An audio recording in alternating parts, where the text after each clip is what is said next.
সাকিব মাইনি হল, ঠিক আছে। ডেড বডি তো কোনো ছবিই নাই। আপনি আইসেন ডেড বডি ছবি দেখেন, বুঝতাম আয় বেটা খেলি দেখি কার কত দম আছে। লসের ছবি কোনো আগামাতে কিছুই নাই। এটা উদ্দেশ্য কি ছিল? উদ্দেশ্য তো কিছু পাইতেছি না আমরা। এখানে যে 120 টাকা দিয়ে ছবিটা দেখলাম, 3 ঘন্টা দিলাম। কিন্তু আমার কথা হলো, উনি যত চিল্লাইতে আছে রেকর্ড করবো, অমুক এমন করছে, অমুক কেমন করছে, 50 লক্ষ টাকা দিবে। তো ওই টাকাটা কি আসলে দিবে নাকি? ওইটার সাইন করতে বলেন আমাদেরকে, আমরা একটা কাগজ আনি, ঠিক আছে। এই জায়গায় কোনো ভয়ের কোনো সিনই নাই। সম্মানিত বন্ধু, পরিচালক ইকবাল ভাইয়ের মাথাটা পুরাই গেছে, পুরো আল্লাজল হয়ে গেছে। ডেড বডি সিনেমা বানিয়েছেন, পোস্টার উন্মোচন করতে গিয়ে সেখানে সে বলেছিলেন যে আমি গর্ভবতী। এখন আবার সে বলতেছে যে নায়কের ডেলিভারি। দেখেন নায়কের ডেলিভারি ভাই, পরিচালক ইকবাল ভাই বলেছিলেন যে ডেড বডি সিনেমাটা যদি কেউ একলা সিনেমা হলে দেখতে পারে তাকে 50,000 টাকা পুরস্কার দেবে। কিন্তু তার এই চ্যালেঞ্জকে এক দর্শক অ্যাকসেপ্ট করেছে। সে বলে কাগজে কলমে লিখিত থাকবে, আমি একলা সিনেমা হলে সিনেমা দেখব, তারপর আমি বের হয়ে আসবো, আমাকে 50 লক্ষ টাকা। তার এই চ্যালেঞ্জকে অ্যাকসেপ্ট করলো এক দর্শক। আর এই সিনেমাটা ভয়ঙ্করের কিছুই নাই, এটাই বললো দর্শক দেখে অনেক খারাপ রিভিউ দিল। এক বুড়ো চাচা তো বললো যে সিনেমাটা এটা যদি এক বুড়ো চাচা কি বলে দেখেন, আমরা এক এক করে সে এই ভিডিওগুলি হল রিভিউগুলি আমরা দেখব। ধৈর্য সহকারে একটি লাইক দিয়ে পাশে থাকবেন। সাকিব মাইনি হল, ঠিক আছে। ডেড বডি তো কোনো ছবিই নাই। ডেড বডি দর্শক তো টোটালি নাই। ডেড বডি ছবির নাম শুনলে পাবলিক হলে থেকে ব্যাক করে। কালকে তো ডেড বডির মুক্তির প্রথম দিন ছিল, কি পরিমাণ দর্শক পেয়েছিলেন আপনারা? দর্শক আমাদের হলে যে পজিশনে হওয়ার কথা তার 50%ও হয় নাই। ডেড বডি তো শাকিব খানের রাজকুমারের তৈলে 30 নাম্বার সিরিয়াল। শাকিব খান এক ক্লাস, এদের ক্লাস আলাদা, ঠিক আছে। এইটার সিরিয়াল হলে 30। শাকিব খানের ছবি যাই হোক, আমরা বিভিন্ন মালিকরা সবাই কম বেশি পয়সা পাইছে, ঠিক আছে। ওটা একটা চাহিদা সম্পন্ন ছবি। ডেড বডি তো কোনো ছবিই নাই। এটা তো পাবলিক হলে আসার সাথে সাথে অনেকে অর্ধেক দিকেও চলে যায়। ডেড বডি না চালাই ওইটা আরেক সপ্তাহ চালাইলে এইটা থেকে ভালো পয়সা পাইত। ডেড বডি লাস্ট শো তো একদম ড্যামেজ, আরো ড্যামেজ। লাস্ট শো কালকে গেছে না, শুক্রবারে 9টা শো গেছে না, একদম আরো ড্যামেজ। 100%। সাকিব মাইনি হল, ঠিক আছে। আদার্স অন্য কোনো নায়কের ছবি এখন চলে না। সাকিব খানের ছবি সামনে ঈদে আসতেছে, তুফান আসতেছে, ব্যয়বহুল।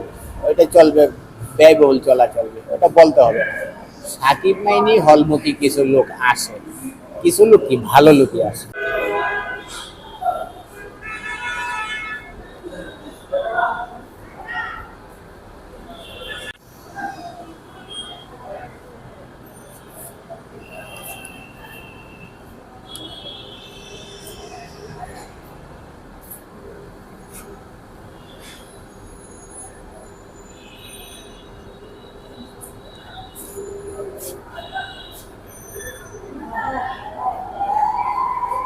আপনি আইসেন ডেড বডি ছবি দেখেন, বুঝতাম আয় বেটা খেলি দেখি কার কত দম আছে। এখন আতেলদেরকে কে বুঝাবে ভাই? আমি যদি আপনাদের হলিউডের সাথে ছবির সাথে তুলনা না করে দিতে পারি, 3 ডবল টাকা জরিমানা দিয়ে তারপরে এফডিসিতে বেরিয়ে যাবো। চ্যালেঞ্জ এটা আমার। কেন কাহিনী কোনো আগামাতা নাই, ভালো লাগে নাই। 50টা লোক ছিল না হলে, 50টা দর্শকও ছিল না।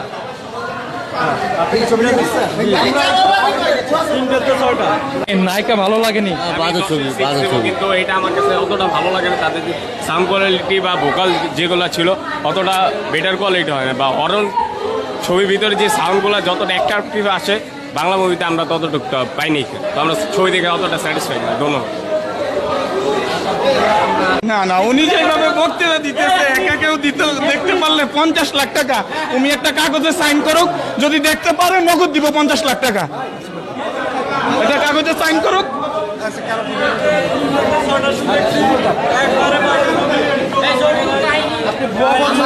কাহিনী কোনো আগামাতা নাই, ভালো লাগে নাই। 50টা লোক ছিল না হলে, 50টা দর্শকও ছিল না। আপনি কি ছবিটা দেখছেন? তিনটাতে 6টা। আপনার কাছে কি ভালো লাগে না? আমার কাছে ভালো লাগে না। কেন ভালো লাগে না? ভালো লাগে না আমার কাছে ছবিটার কোনো আগামাথা পাইলাম না। নায়কের রোশনটা দেখাইছে দ্বিতীয় পার্টে, কইতে নেশা করে না কি করে, ঠিক আছে।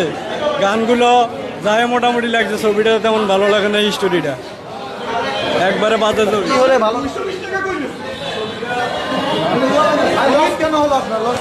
লসটা ওনার কথা শুনে মনে হলো, আমি তো বলি সময় রে আমাদের লস। এই জায়গায় ছবি একটু ব্যাখ্যা করেন। জি বলেন। লসের ছবি কোনো আগামাতে কিছুই নাই। এটা উদ্দেশ্য কি ছিল? উদ্দেশ্য তো কিছু পাইতেছি না আমরা। এখানে যে 120 টাকা দিয়ে ছবিটা দেখলাম, 3 ঘন্টা দিলাম, কিন্তু এটার আগা মাথা কোনো উদ্দেশ্যই নাই ওনাদের।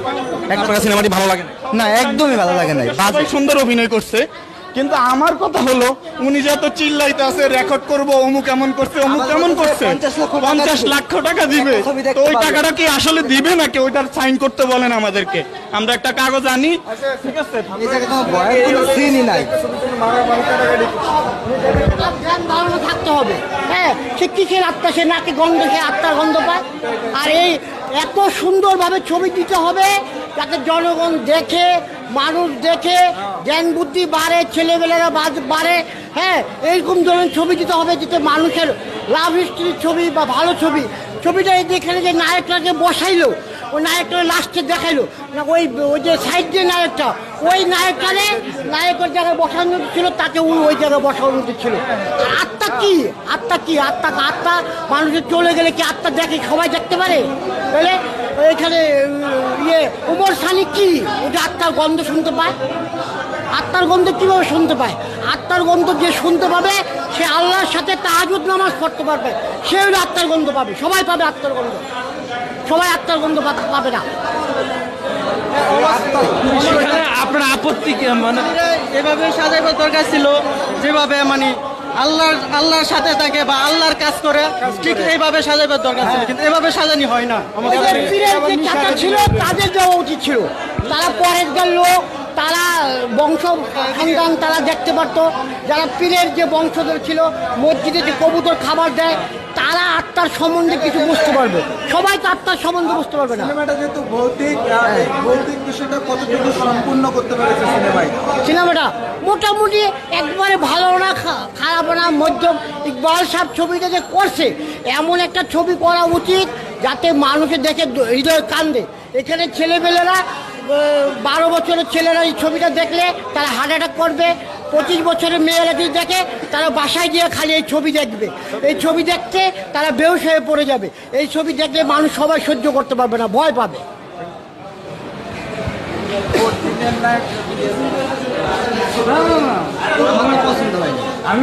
এখানে কিনে সিন করলাম না, আমি তো মানেই বুঝি নাই আমরা, মানে কি উদ্দেশ্যে ছবিটা করলাম। ভালো লাগে না আপনার? হ্যাঁ ঠিক আছে, অবশ্যই আমার ভালো লাগে না সেটা। না, আমি এখানে চিল্লায় বলতে না, হ্যাঁ অবশ্যই দেখা উচিত। পরিবার নিয়ে, হ্যাঁ পরিবার নিয়ে দেখার মতো ছবি না, অশ্লীল এরকম কিছু দেখি নাই তো। কিন্তু আমার ভালো লাগে না ব্যক্তিগতভাবে। মানে আপনার ভালো লাগে না, কিন্তু ছবি সামাজিক ছবি আছে, কিন্তু ওনাদের ভয়ের বা একা কেউ দেখতে পাবে না, বা একজনের 50 লক্ষ টাকা দিতে অফার দিতেছে একা, সেটা চ্যালেঞ্জ কোনোভাবে আসে না, 1% আসে না। 100%-এর ভিতরে যদি আপনি বলেন 99% দিতে, সেটাও আমি সম্মানিত বন্ধুগণ, দেখলেন এক বুড়ো চাচা বলল যে এই ডেড বডি সিনেমাটা নতুন, এই সিনেমাটা যদি আমরা না চালিয়ে রোজারিদের মুক্তি পাওয়া সুপারস্টার শাকিব খানের রাজকুমার সিনেমাটা আমরা যদি চালাতাম, আমরা অনেক বেশি ব্যবসা করতে পারতাম। এটা আমরা ফাওয়াই চালালাম, যে সময়টা লস করলাম এটা একেবারে লস। যে টাকাটা দিয়ে সিনেমাটা আনলাম পুরোটাই লস গেছে। দর্শকরা দেখে বলল সিনেমাটা অনেকই বাজে, সিনেমাটার আগা নাই মাথা নাই, এভাবে অনেকেই বলেছে। একটা সিনেমা হলের দায়িত্বে একজন বুড়া লোক, এই মুরব্বী লোকটা সে তো মিঝা বলে না। এই লোকটা বলে যদি এই সিনেমাটা না চালিয়ে আমরা রাজকুমার সিনেমাটা চালাতাম, তাও আমরা ভালো ব্যবসা করতে পারতাম। তারপর এখন কি বোঝা যায়, ইকবাল ভাই যে চাপাবাজ একবারে শতভাগ প্রমাণিত হলো। সম্মানিত বিহার, আপনাদের কেমন লেগেছে? আপনারা যারা ডেড বডি সিনেমা দেখেছেন, আপনাদের কাছে কার কেমন লেগেছে অবশ্যই কমেন্ট বক্সে জানাবেন। একটি লাইক দিয়ে ভিডিও বানাতে উৎসাহিত করবেন, চ্যানেলটি সাবস্ক্রাইব করবেন। ইতিপূর্বে যারা সাবস্ক্রাইব করেছেন আপনাদের সবাইকে অসংখ্য ধন্যবাদ। সবাই ভালো থাকবেন, সুস্থ থাকবেন। আল্লাহ হাফেজ।